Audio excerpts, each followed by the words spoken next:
If we will be 70% of 10 or 11 billion people living in cities, then of course there's a lack of land. How are we going to produce the food, and how are we going to transport the food? And of course, how are we going to do this in a resource sustainable way?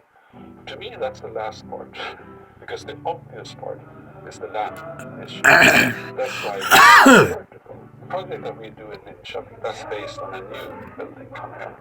It's a two-side building. One is an office building, and one is a vertical greenhouse. Then there are really smart things happening between the two, because plants sometimes needs a little bit more carbon dioxide. Then you take that from the office building. So when people breathe in the office, we take that carbon dioxide and push it into the plants. And we need oxygen, and the plants produce oxygen. So then we push the oxygen from the plants into the office building. If you look at the Linköping case, for example, we lean the front of the building so that we get in the winter time as much sunlight in as possible, not to consume so much electricity for the LED lights, although we need lots of LED lights anyway. People might have a little bit different views on what a vertical farm really is. We might be a little bit extreme.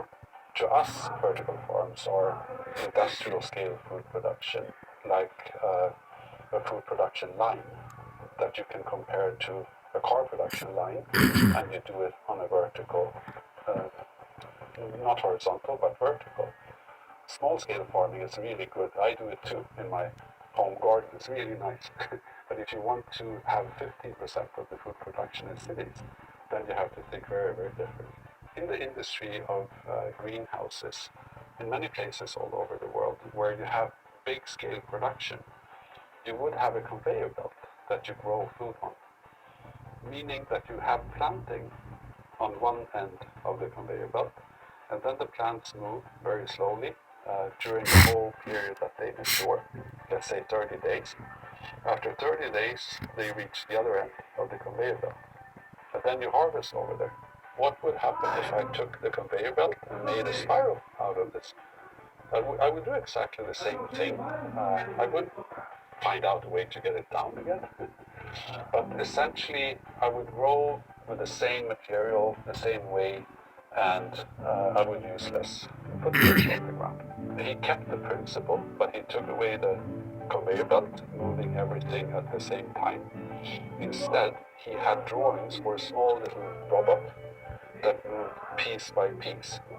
Because on the conveyor belts, you would have boxes, industrial scale growing boxes, where you put one plant here, one plant here, here, and here. They might be 5 meters long or 3 meters long, depends on the conveyor belt. Then you move all of them. And he said, no, I will have a static rail going up. Then I put all the boxes on this rail. And then I have a little robot going under the boxes, moving one, going to the next one, push one, going to the next one, push one. So instead of having a huge system, you had one single mechanical part, or the robot in the whole system. This is also possible because we don't use soil. Soil brings the nutrients and everything the plants needs. But it also brings dirt into the system and bacteria that they don't really need. So most of the companies or the actors in this industry, they would use hydroponic-based system, which means that you take the nutrients in a fluid to the plants.